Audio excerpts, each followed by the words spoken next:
là-dedans.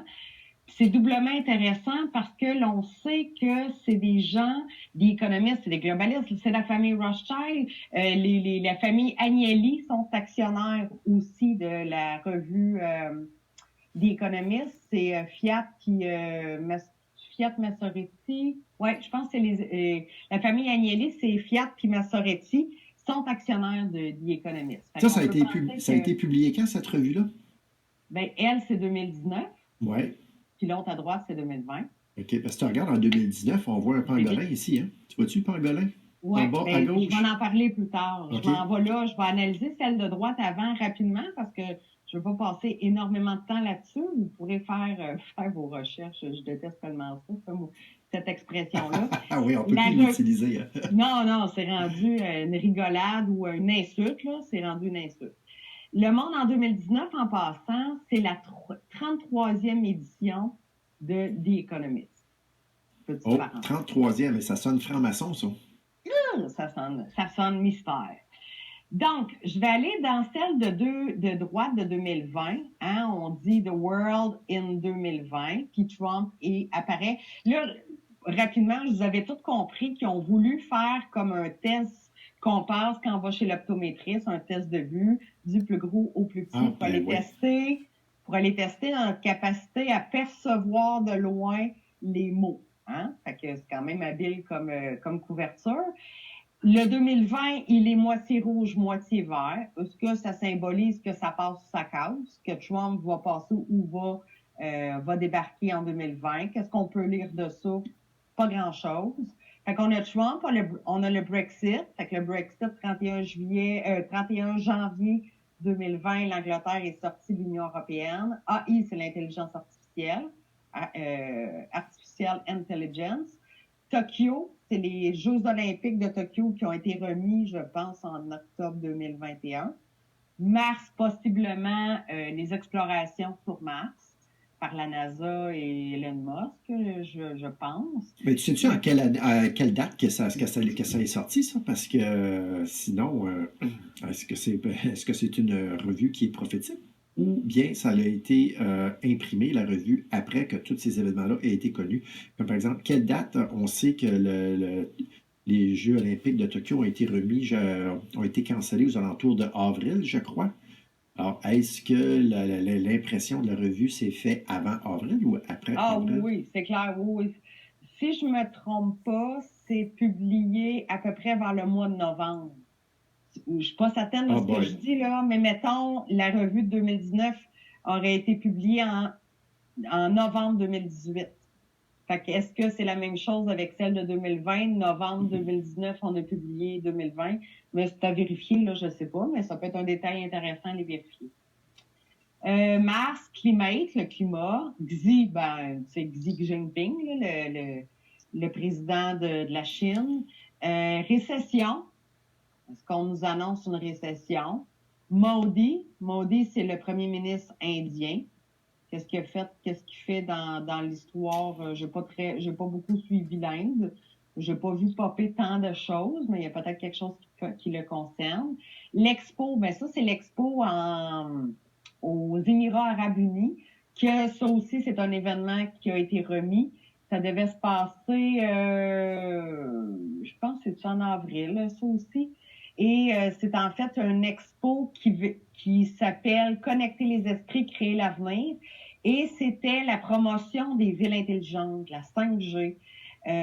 Dubaï, d'ailleurs, Dubaï est une des villes intelligentes dans le monde. C'est une ville laboratoire où on met en place toutes sortes de trucs hyper technologiques avec l'intelligence artificielle. Et là, on a la ville de Masdar. Il y a un nom de ce projet-là. C'est de faire la ville la plus écologique au monde. Fait qu'avec des systèmes hyper performants au solaire, puis toutes des technologies que je ne connais pas, que je ne maîtrise pas, donc qui sont alignés avec les objectifs de développement durable de l'agenda 2030, évidemment. Fait que ça, c'est un événement aux Émirats arabes unis qui a été remis, évidemment, à cause de la pandémie. SDGs, c'est les Sustainable Development Goals, c'est l'agenda 2030. Autrement dit, ils l'ont écrit en anglais, évidemment. Bond, il va y avoir un James Bond qui va sortir. Beethoven, parce que c'est son anniversaire, là, à Beethoven. Après ça, on a Vision, aucune idée quoi en dire. Biodiversité, Ra. Ben, Ra, c'est qu'on est l'année astrologique du Ra chez les Chinois. Fait que c'est l'année du Ra, l'année des rats. L'année des Chinois. En tout cas, ouais. NPT, je me le suis noté, c'est le Non-Prolifération Treaty. Fait que c'est le traité de non-prolifération. Probablement, c'est dans toutes les discussions, peut-être dans les hauts lieux, au Bilderberg ou commission trilatérale. Hein, c'est des sujets qui sont souvent discutés à huis clos. Guerre, war, mais t'as Ren. Est-ce que c'est war ou Warren? J'en ai aucune idée. Mais War, c'est la guerre. Ren, c'est le prénom du président de Yahweh. Est-ce que c'est ça, le fondateur, le président de Yahweh? Son prénom, c'est Ren. Son nom de famille, je ne me souviens plus. Raphaël, aucune idée qu'est-ce que ça fait là. Nightingale, ça, c'est une dame, je pense, au 18e, des années 1800, qui a fondé les soins infirmiers. Puis on fête 200 ans, probablement, très proche. Et la Russie, dans le coin droit, juste en dessous de Guerre. Je bascule avec la revue The Economist de 2019. J'ai encerclé certaines choses. C'est sûr qu'il y a plein d'autres détails qu'on peut regarder, mais je vais quand même vous noter ce que moi j'ai vu. C'est important, je pense, d'analyser ces données-là parce que c'est la revue The Economist. Hein? C'est la famille Rothschild. Selon moi, c'est les grandes orientations. Puis comme je disais tantôt, c'est pas la classe moyenne là, qui consomme ce genre de revue-là. Ça exclut pas que des gens de la classe moyenne peuvent y accéder puis l'acheter puis s'y intéresser. C'est pas parce qu'ils sont pas moins intelligents. C'est juste que c'est une revue qui, de tous les temps, est renommée pour être lue par l'élite de ce monde. Fait que, d'où mon commentaire. Ici, on voit d'abord ce qu'on peut remarquer, Stéphane, tu vois la Terre et tu vois l'homme de Vitruve qui est en plein centre de la Terre, au centre du cercle. Le cercle, dans la maçonnerie, ça représente l'âme de l'homme. Puis le carré, bien, on voit le carré aussi, si tu regardes comme faux autour de l'homme. Fait que ça représente l'homme de Vitruve de Léonard de Vinci. Au-delà de ça, on voit des écritures, hein, un peu partout, on voit des écritures qui sont à l'envers. Enfin, c'est des écritures miroirs. Ça prend un miroir. Tu peux le décoder, mais ça prend vraiment un miroir parce que c'est vraiment dur à décoder. C'est Léonard de Vinci qui avait l'habitude d'écrire de cette façon-là en lettrage inversé. Fait qu'ici, on voit, mettons, on va ici à droite, on voit reconnaissance faciale, facial recognition. On voit un monsieur avec des lignes qui mesure son front, qui mesure son orbite de l'œil versus son nez. Puis, fait que c'est la reconnaissance faciale. Trump semble avoir à peu près ce même traitement-là qui est la reconnaissance faciale parce qu'on voit des indicateurs avec des mesures qui correspondent à son visage. Ici, à droite, rapidement, c'est une sonde New Horizon pour aller explorer c'est Pluton ou en tout cas, c'est une sonde spatiale. Ici, ben, le panda représente la Chine. On a Poutine ici. Poutine, c'est écrit les pipelines de Poutine parce que Poutine est en train de faire des projets d'amener des gazoducs en Europe. Ici, on a c'est quoi cet oiseau-là? La cigogne. Cigogne, qui amène des bébés.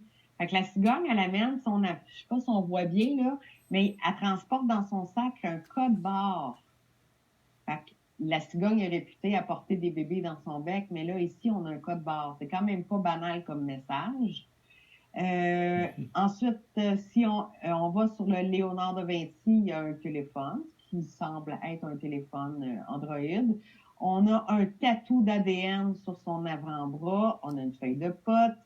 On a une balle de baseball. Ici, on a dans sa main gauche, on voit une balance. Je ne sais pas ce que ça peut signifier. Puis le pangolin. Le pangolin, ben, il y en a qui vont dire que c'est une annonce de de la pandémie. C'est un signe de la pandémie, mais en même temps, le pangolin, c'est un animal en voie de disparition.